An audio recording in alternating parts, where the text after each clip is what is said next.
상동고 다니는 2학년 임세진이라고 합니다. 내신 성적이 어떻게 바뀌어 왔는지.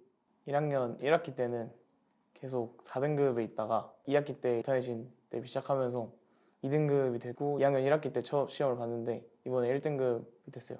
내신 영어는 상대평가잖아요, 그렇죠? 고등학교. 네. 그 상대평가라는 개념을 반영하면 3등급이 오른 거잖아요. 굉장히 힘들 것 같아요, 그렇죠? 네.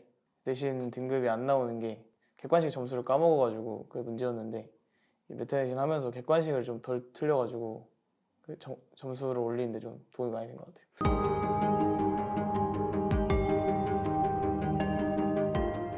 학생들이 네. 학교 내에서 내신 공부하는 방법들이 어떤 것 같아요? 그 잘하는 친구들은 학원에서 문제집을 막 엄청 주면 그걸 그냥 계속 풀면서 반복하면서 약간 지문을 암기해서 들어가는 친구들이 많은 것 같아요. 내신 대비 이러면 뭐 4주 뭐 이렇게 준비하잖아요. 네. 정말 잘하는 애들은 얼마나 준비를 해요? 완전 잘하는 애들은 최상위권 친구들은 이제 4주 말고 그냥 학기 시작하면 바로 내신 대비 들어가고 시험 끝나면 이제 바로 내신 대비 또 들어간 친구들이 있는 것 같아요. 365일 내신 대비네요. 네, 중간 휴식 기간이 굉장히 짧거나 아예 없는 친구들이 많은 것 같아요. 내신에 왜 그렇게 올인하는 거예요? 사실 일반고에서 정시로 대학을 가기 힘드니까 높은 대학을 가려고 최대한 일반고 내신을 좀 좋게 따야 좋은 대학을 갈 수 있으니까. 거의 대부분의 학생들이 내신에 올인하고 있는 애들이 많겠네요. 네, 저희 학교는 99%다 내신 하는 것 같아요. 내신에 대한 경쟁이 그렇게 치열하잖아요. 네. 일반고 같은 경우에는 크게 다르진 않을 것 같아요. 네. 그렇죠. 이 상황에서 내신을 4등급에서 1등급으로 올린 거잖아요. 그렇게 내신을 올릴 수 있었던 가장 큰 원인은 어디에 있어요? 사실 저는 서술형 쓰는 거에 비해서 객관식을 좀 많이 틀리는 편이었는데 객관식을 다 맞추는 게 저한테 좀 도움이 진짜 많이 된 것 같아요. 그 내신 시험이 그 지문을 진도 학교에서 나가는 진도 나간 걸로 이제 시험을 내니까 조금 꼬아서 내거나 약간 조금만 대충 알고 있어도 틀리게 선지를 내는데 내신 같은 경우에는 이렇게 영어 실력만 성적이 만들어지지는 않는다고 생각하는 거군요. 네. 그러면 본인이 예전에는 깊이 있는 내신 공부를 못했다라는 얘기가 될 수도 있겠네요. 네, 그랬던 것 같아요. 1학년 2학기 때 그 메타내신 대비를 시작하면서 선생님한테 이제 문법 사항이나 좀 해석 같은 걸 설명을 하다가 뭐 놓치면 선생님이 잡아주고 그러면서 제가 약간 대충 알고 있었던 부분들을 좀 자세히 알 수 있게 돼서 좀 대충 알고 있던 거를 짚고 넘어가는 게 좀 도움이 많이 됐던 것 같아요. 메타내신 대비. 메타내신 대비가 뭐예요?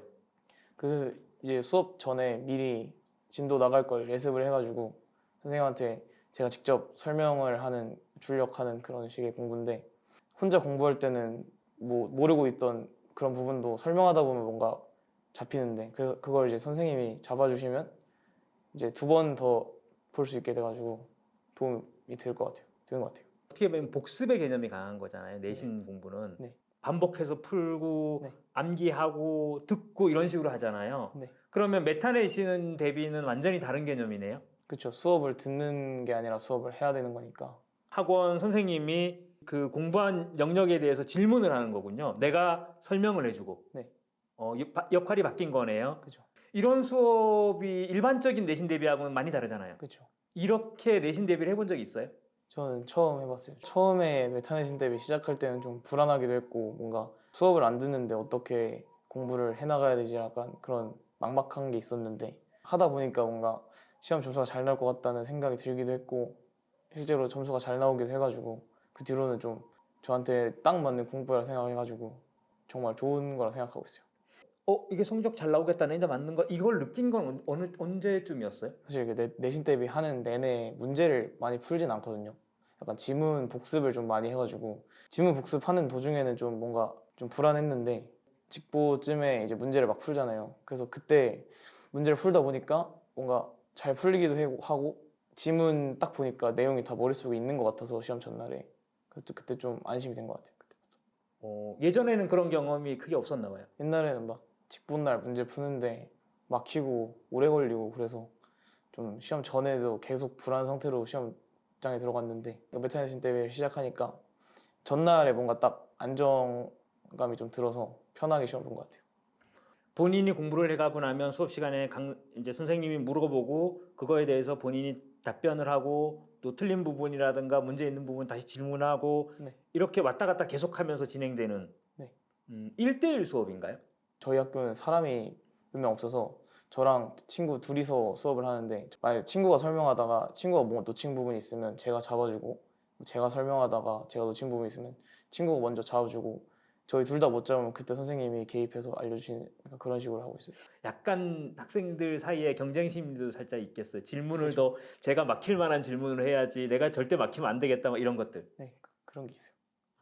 그런 것들이 성적 향상에 도움이 많이 될 것 같아요. 오히려. 네, 사실 저랑 같이 내신 대비 하는 친구가 좀 저보다 원래 잘하는 친구였어가지고 항상 저는 좀 막히고 그 친구는 항상 잘해가지고 좀 제보다 좀 잘하고 싶어서 좀 경쟁심 때문에 좀 더 열심히 하고 있는 것 같아요.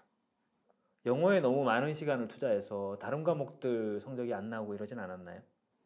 사실 저는 메타내신 대비를 하는 게 전에 수업 들으면서 공부했던 것보다 시간도 조금 덜 쓴 것 같아요. 문제 푸는 시간을 좀 많이 줄이고 지문 복습하는데 시간을 써가지고 시간이 좀 많이 줄은 것 같아요. 문제를 많이 풀어보는 게 좋은 거 아닌가요?